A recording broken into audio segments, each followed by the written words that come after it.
In August of 2021, an anonymous staff member from Yale told school officials that a high-ranking administrator was stealing millions. They claimed the thief was responsible for suspiciously large orders of computer devices through the school's accounts. The administrator named in the anonymous tip was Jamie Petrone.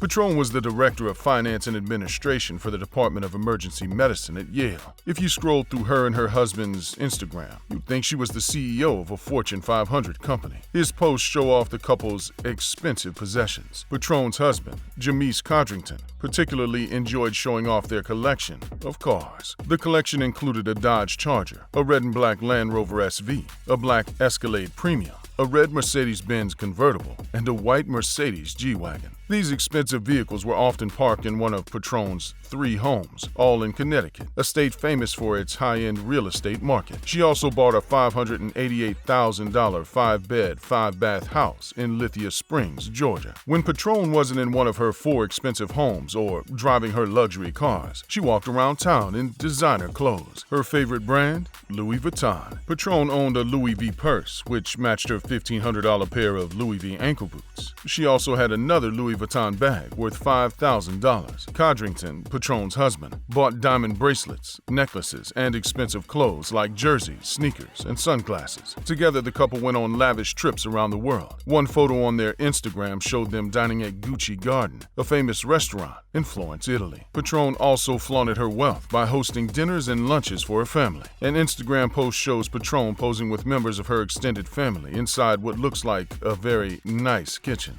Her family, including Codrington, thought Petrone earned her fortune from an electronic side hustle called Maziv Entertainment that grew beyond expectations. However, Petrone never considered quitting her administration job at Yale, despite the business's success. No one knew Yale was her supplier. Not even Yale. Like any other 21st century university, Yale's campus needs computers to run. The school allowed certain employees to order things like computers, laptops, and tablets for whatever needs arose. However, they placed a $10,000 limit on IT equipment orders. If an administrator wanted to order anything over $10,000, they needed approval from a supervisor. But the limit didn't apply to how many orders you could file at one time. In theory, the limit was practical. In reality, it was utterly useless, and no Yale employee recognized the loophole more than Petrone. Yale is a 320-year-old school with $42 billion in assets and over 4,000 academic staff members. Their main concern isn't budgeting, but providing the best academic experience possible for their students. That's why it took nearly a decade for anyone to notice Petrone was robbing the school blind. Petrone bought her first load of tech devices in 2013. The Yale administrator used her position to buy the latest trend in personal computers, the tablet. iPads were all the rage in the early 2010s and sold like rectangle-shaped hotcakes at retailers like Best Buy. Petrone had already found a retail company in New York that needed more tablets. She then filed an order through the university for just under $10,000 worth of iPads and Microsoft Surface Pros, and bought them with Yale's money. Since Petrone was an administrator for the School of Medicine, she classified the order as necessary IT medical equipment. However, when the medical equipment arrived, Petrone took the tablets home with her, then sold the shipment to the retailer on Long Island for a 100% profit. There was one catch. Petrone needed to trick the retailer, who couldn't know that her products were coming from Yale. So, to look legit to a retailer in New York, Petrone used her husband's company, Maziv Entertainment, to receive payments. According to investigators, Petrone wasn't satisfied with the one deal. She wanted more. So Petrone kept ordering more IT equipment, making the same sub-$10,000 orders over and over again. By 2014, Petrone basically ran her own personal Best Buy. The school didn't suspect anything, nor did the retailer question their Connecticut supplier. To them, they were buying hot products from a company called Maziv Entertainment. At least, that's what their financial records said. In reality, they were buying iPads stolen from Yale, the alma mater of presidents and renowned medical professionals. Meanwhile, Maziv Entertainment was doing well. Codrington founded the company in 2003, according to his LinkedIn page. Even though his wife and former business partner is currently on trial, Maziv Entertainment is still going strong. Codrington still posts regularly on their Instagram page. But the company's best years by far were during the 8-year period from 2013 to 2021. Petrone sold thousands of tablets over that 8-year period. By 2021, she had stolen around $40 million worth of tablets, all on Yale's dollar. And as you already know, she made no effort to hide her illicit success. But because the sudden influx of wealth came in under the guise of Maziv Entertainment, no one suspected anything. Codrington, the self-proclaimed CEO of Maziv, is also a self-proclaimed hustler. His Instagram, which doubles as his business page, makes Codrington's priorities quite clear. His bio says his name is Jamisi, aka Coach C. He also refers to himself as an artist in every aspect and a football coach. Codrington then claims he's living that jet life, followed by 3 airplane emojis. The Instagram page, @Maziv Media, has a feed filled with evidence of Codrington's clients, including gentlemen's clubs, bars, and models, some of whom pose in front of the white G-Wagon allegedly bought with funds from Petrone's tablet smuggling operation. In a way, Codrington and his business were a front for what was really going on. Though Codrington, as of April 2022, hasn't been charged with any crimes related to his wife's schemes, but he and Maziv Entertainment still serve their own unique purpose, keeping the retailer, their family, their friends, and most important of all, the police, off their scent. Meanwhile, back at Yale, a few people noticed the high volume of orders coming from Petrone's department. In June 2020, someone finally asked her why she was ordering so many iPads. When Yale officials asked her why,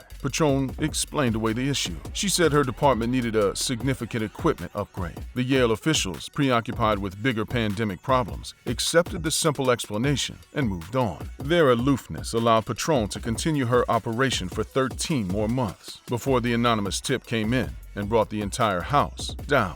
The anonymous tipper has never been identified. They were likely someone from Petrone's department or someone who worked close to her. They saw the abnormally frequent orders and allegedly saw Petrone stuffing tablets in the trunk of her car. Yale's financial auditors sifted through Petrone's order history once the tip came in. They discovered that Petrone had millions of dollars worth of computer equipment, way more than her department could ever use in a lifetime. The Yale auditors handed the information over to local authorities, and when the police saw Petrone's order history, they knew something suspicious was going on.